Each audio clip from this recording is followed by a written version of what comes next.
Dear students, आप सभी का बहुत बहुत स्वागत है। इस वीडियो में आप देख रहे हैं आदिकाल की विशेषताएं या प्रवृत्तियां। इस वीडियो को देखकर आप बहुत आसानी से आदिकाल की विशेषताएं या प्रवृत्तियां आसानी से याद कर लेंगे। आइए देखते हैं इस वीडियो को। और वीडियो को देखने से पहले कृपया चैनल को सब्सक्राइब कर लीजिए और वीडियो को शेयर ज़रूर कीजिए। इसके पहले के वीडियो को आप ज़रूर देखिए जिसमें आदि काल के नामकरण के विषय में विस्तृत जानकारी दी गई है। आइए देखते हैं इस वीडियो को। आदिकाल की विशेषताएं या प्रवृत्तियां बहुत आसानी से आपको याद हो जाएंगी। वीरगाथा काल का साहित्य राजनीतिक दृष्टि से पतोन्मुख, सामाजिक दृष्टि से दीनहीन तथा धार्मिक दृष्टि से असंतुलित है। इस काल के साहित्य की निम्नलिखित विशेषताएं हैं जो आइए हम लोग देखते हैं। सबसे पहले देखते हैं आश्रयदाताओं की प्रशंसा। इस काल के कवियों ने अपने अपने आश्रयदाताओं की बढ़ा चढ़ाकर प्रशंसा की है। अपने आश्रयदाताओं को ऊंचा दिखाने के लिए विरोधियों को नीचा दिखाना इनका परम धर्म था। इन कवियों ने अपने आश्रयदाताओं को पराजित, कायर आदि नहीं दिखाया है। स्वर्ण मुद्दा के लोभ में इन कवियों ने इन राजाओं को झूठा यशगान किया है। परिणामतः इस काल का साहित्य स्तुति गान हो गया है। ऐतिहासिकता का अभाव। इन रचनाओं में इतिहास प्रसिद्ध चरित्र नायकों को लिया गया है, किंतु उनका वर्णन ऐतिहासिक नहीं है। इसके कार्य कलाप की तिथियां इतिहास से मेल नहीं खाती हैं और इनमें इतिहास की अपेक्षा कल्पना की प्रधानता है। इसमें कवियों ने कल्पना और अतिरंजना का सम्मिश्रण किया है। अप्रमाणिक रचनाएं। इस काल की रचनाओं की प्रामाणिकता संदिग्ध है। भाषा शैली और विषय वस्तु की दृष्टि से कई रचनाओं में व्यापक परिवर्तन मिलता है। लगता है इन पुस्तकों में शताब्दियों तक परिवर्तन होने के कारण इनका वर्तमान स्वरूप संदिग्ध बन गया है। युद्धों का सजीव वर्णन। इन ग्रंथों का मुख्य विषय युद्धों और वीरता का वर्णन है। ये युद्ध वर्णन अत्यंत सजीव हैं क्योंकि वे कवि राजाओं के साथ युद्ध भूमि में, बहुत महत्वपूर्ण पॉइंट है, फिर से देखिए इसको, युद्धों का सजीव वर्णन। इन ग्रंथों का मुख्य विषय युद्ध और वीरता का वर्णन है। ये युद्ध वर्णन अत्यंत ही सजीव हैं क्योंकि वे कवि राजाओं के साथ युद्ध भूमि में एक सैनिक की तरह भाग लेने वाले होते थे। आइए अगला देखते हैं संकुचित राष्ट्रीयता। इस काल की रचनाओं में राष्ट्रीयता का पूर्ण अभाव है। इस काल के कवियों ने आश्रयदाता कि उनके एकमात्र राष्ट्र थे। इस काल के कवियों के जो आश्रयदाता थे वही उनके एकमात्र राष्ट्र थे। राजाओं ने भी अपने 150 ग्रामों को या गांवों को राष्ट्र समझ रखा था। यह देश का दुर्भाग्य था। राजाओं का आपसी संघर्ष ही राष्ट्रीयता के अभाव का प्रतीक है। वीर तथा श्रृंगार रस की प्रधानता। इन वीर गाथाओं में वीर तथा श्रृंगार रस का अच्छा समन्वय दिखाई पड़ता है। उस समय बालकों से लेकर वृद्ध तक में युद्ध का उत्साह था। उस समय प्रचलित था, ये कहावत उस समय प्रचलित थी, ये लाइनें, ये पंक्तियां उस समय प्रचलित थी। 12 बरस लो कुकर जीवे, अरु 16 लो जिए सियार, बरस 18 छत्री जीवे, आगे जीवे को धिक्कार।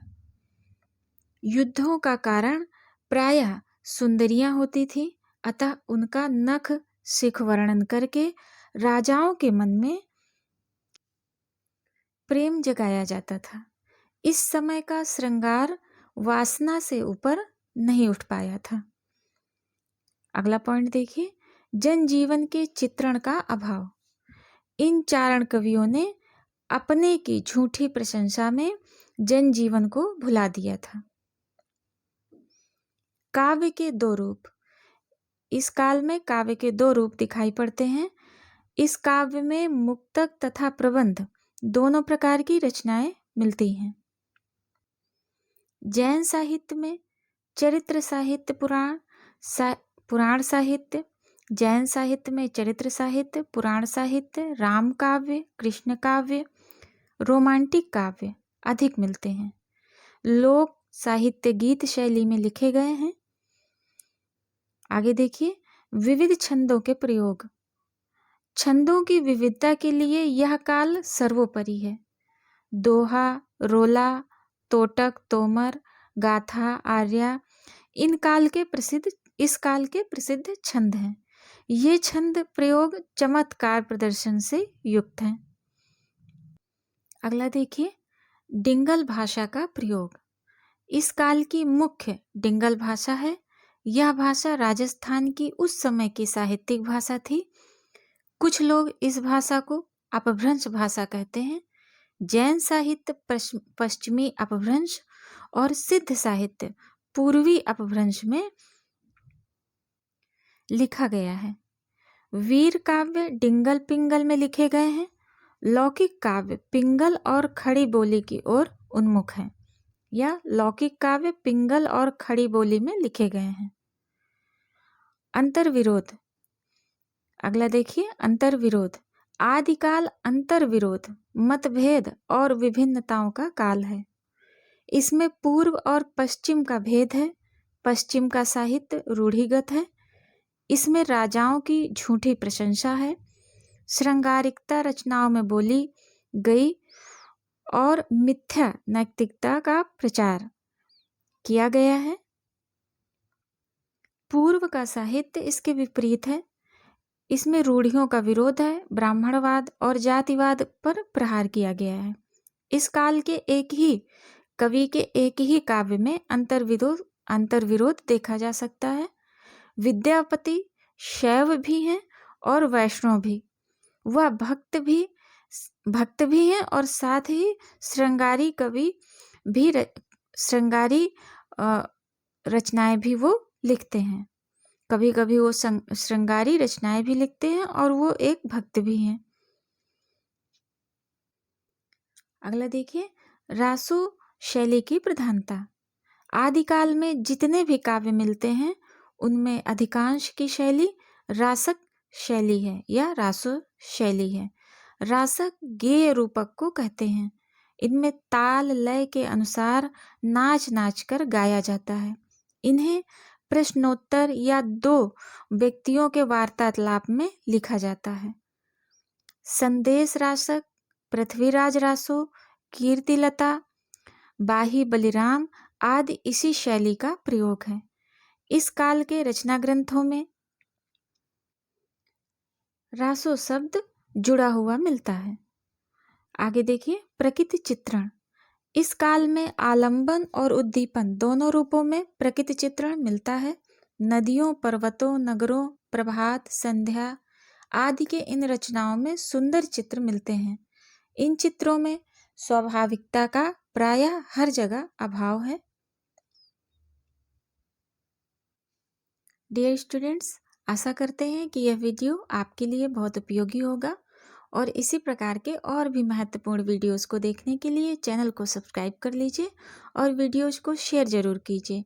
और इसके पहले का वीडियो ज़रूर देखिए जिसमें आदिकाल के नामकरण में विभिन्न मत हैं और प्रथम कवि के विषय में भी विभिन्न मत हैं, तो उसको ज़रूर देखें और इस वीडियो को देखें और इसको शेयर करें, क्योंकि बहुत ही आसानी से इसमें आदिकाल की विशेषताएं या प्रवृत्तियां बताई गई हैं। हम आपके मंगल जीवन की कामना करते हैं। धन्यवाद।